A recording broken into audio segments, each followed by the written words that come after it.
최경희 청장은 최순실을 만난 적이 있습니까? 네, 있습니다. 언제 만났습니까? 입학 때는 전혀 없었고요. 예. 입학을 한 이후에 한 1년쯤에 2015년 가을쯤인가 저희 학교를 잠시 방문했을 때가 있었습니다. 예.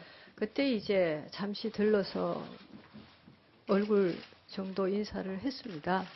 예. 분이 나올 수밖에 없는데 잠시 들러서 인사 정도를 했다고 그랬는데 잠시 들러서 인사 정도를 한 게 아닌 것 같은 얘기가 지금 나오고 있어요. 바로 김경숙 전 학장의 증언입니다. 네, 김경수 전 학장 이렇게 얘기를 했습니다. 2015년 10월 최순실 씨를 최 총장이 관용차에 태워서 기숙사 설립 현장을 자세히 설명을 해줬고 공관으로 데려가서 식사를 한 뒤 학교 점포도 선물로 줬다. 직접 총장이 그렇게 네. 데리고 다녔다는 거예요. 굉장히 그러니까 진한 관계였다는 거 아닙니까? 얼굴 정도 살짝 인사한 정도가 아니고. 완전히 근데, 다른 얘기예요. 근데 저기서 말이에요. 저 기숙사 설립 현장에 데리고 가서 친절하게 설명을 해줬다. 저 대목이 중요한데요. 정유라가 뭐 기숙사 들어가려고 한 건 아니었을 거 아니에요. 그렇죠. 근데 이 기숙사, 대학에 있어서 기숙사라는 거는요. 굉장히 힘 있는 사람이 왔을 때 민원의 대상이 되는 거예요. 네. 예를 들면 지금 고려대학교도요. 1000명 이상 들어갈 기숙사를 만들려고 다 계획까지 세워놨는데 해당 구청에서 말이에요. 그 원룸으로 먹고 사는 사람들 많잖아요. 그러니까 대학의 기숙사가 설립이 되면요. 원룸 장사가 잘 안 되는 거예요. 그러니까 그 해당 구청에서 건축 허가를 안 내주기 때문에 아주 고대도 그 터까지 다 확보해 놓고 기숙사를 못 짓고 있거든요. 그러니까 이대도 이거 관련해 갖고 예를 들어 해당 뭐 서대문 구청이라든가 아니면 또 뭐 관련해 갖고 예산 지원이라든가 등등 해 가지고 할 이 얘기가 많다. 기숙사 관련 민원이 있었을 가능성이 상당히 있죠. 그러니까 정유라가 들어갈 것도 아닌데 저기 데리고 가서 저렇게 설명하고 한다는 것 자체가 네. 벌써부터 상당히 그때부터 최순실의 그 존재감 실력 이런 걸 다 알고 접근했다는 그런 얘기가 될 것 같습니다. 네, 김 전 총장 이런 얘기도 했어요. 자, 최 전 총장이 최순실한테 공을 많이 들인다 이런 생각이 들었다 이런 얘기까지 했거든요. 아니 생각해 보세요. 대학의 총장이 누가 방문을 했는데 데리고 가서 공사 현장을 직접 브리핑하고 이런 거는요. 보통 네. 대통령 후보, 장관급 이런 분이 올 때 하는 겁니다. 대학의 총장이 자기 대학에서 일어난 일들을 브리핑까지 할 정도면 그 사람을 어떤 식으로 대우했나를 명확하게 보여주는 거예요.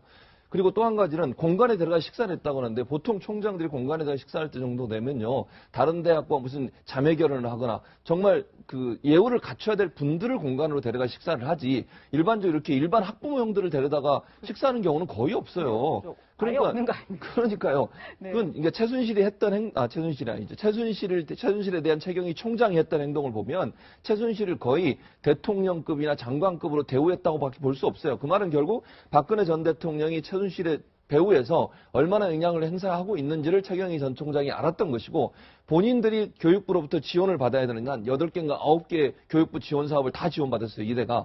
그래서 그런 여러 가지 지원 사업에 지원을 받기 위한 그런 방편의 하나로 최순실을 이용했고 그것이 정유라의 부정 입학에 최경희 전 총장이 깊이 개입할 수밖에 없는 그런 요인이었다고 생각이 됩니다. 네, 어제 또 다른 재판에서도 이 최순실 씨의 이름이 나옵니다. 이번에는 삼성전자와의 그 공판인데 이재용 삼성전자 부회장의 공판에서 나온 얘기예요. 이 한라인 전화 개통 얘기가 나오거든요. 네, 그렇습니다. 최순실 씨 비서 명의로 차명폰을 개통을 했는데요. 자, 여기 전화번호가 뭐가 있나 봤더니 딱 2개였다고 합니다. 바로 황선수 전 삼성전자 상무가 전무가 예. 있고요. 그 다음에 이 삼성전자 법인 명의의 전화가 있었는데, 자, 황 전 전무와는 2015년부터 15년 12월부터 2010년 7월까지 무려 210회를 전화를 했다는 겁니다. 210회면요. 하루에 한 번 이상, 한 2번 가까이 전화를 했다는 거예요. 그만큼 이제 통화를 많이 했다는 얘기인데 이제 그 시점을 전체적으로 보면요. 네. 박 전 대통령이 이재용 부회장을 독대한 시기하고도 상당히 겹친 면이 있어요. 네, 네. 이 자체를 보면 삼성과 최순실 씨가 거래가 있었다는 걸 이게 반증하는 거죠. 왜냐하면 구체적으로 만약에 이게 어떤 승마를 활성화시키기 위해서 6명 승마 선수를 기르기 위해서 이렇게 했다고 한다면 이럴 이유가 전혀 없는 거거든요. 더군다나 황성수 전무가 굉장히 주도적으로 해서 삼성과 관계 돈 주고 한 걸 다 한 거 아니니까. 그렇기 때문에 이 내용 자체만 보더라 하더라도 삼성에서 최순실 씨의 어떤 존재가 얼마나 큰지 알고 있었고 또 이렇게 자주 통화를 했다는 것 자체는 모든 어떤 지원 과정에 있어서 최순실 씨의 어떤 요구사항을 네. 그대로 다 받아들여서 삼성이 다 한 것이다 그렇게 볼 수 있는 거죠. 그래서 이 부분은 통화 내역 자체로 끝나는 게 아니고 삼성이 최순실 씨의 어떤 정유라 승마 지원과 관련된 실제로 넘겨진 돈은 78억인가 되지 않습니까? 그렇죠. 약정 213억 했지만 네, 네. 이 돈 자체가 궁극적으로는 삼성이 의도적으로 박 전 대통령의 어떤 지시를 받고 요구에 의해서 돈을 준 것인지 아니면 적극적으로 개입한 것인지 이제 그 부분이 논점이 될 수 있는 겁니다. 최순실 씨는 뭐 알려진 대로 차명폰을 여러 개 썼다. 네. 그래서 구별하기 위해서 스티커도 붙여놓고 그러다 보니까 우스꽝스러운 스티커로도 구별을 했다. 이미 나온 얘기인데 김모 씨 명의로 개설한 차명 휴대폰을 삼성과의 연락을 할 때 전용 그 한라인폰으로 썼다. 네. 이런 이제 특검의 진술이 이 특검의 조서에 나오는 내용인데 자 저런 얘기입니다. 삼성 명의의 휴대전화를 다른 삼성 관계자 통화한 것이다 이렇게 주장을 했는데 삼성 측 관계자 반박하기를 최순실 씨는 전화를 놓치면 화를 내서 황 전 전무가 전화 잘 받으려고 삼성 명의의 전화를 만든 거다. 이 공방이 있었어요. 아니 화낼까봐 전화를 만들었다. 이게 무슨 말입니까? 네. 어쨌든 저 관계를 보면은 네. 최순실 씨가 갑입니다. 갑. 아. 삼성전자의 정무라든가 삼성 관계자들은 최순실한테 쩔쩔 맸다.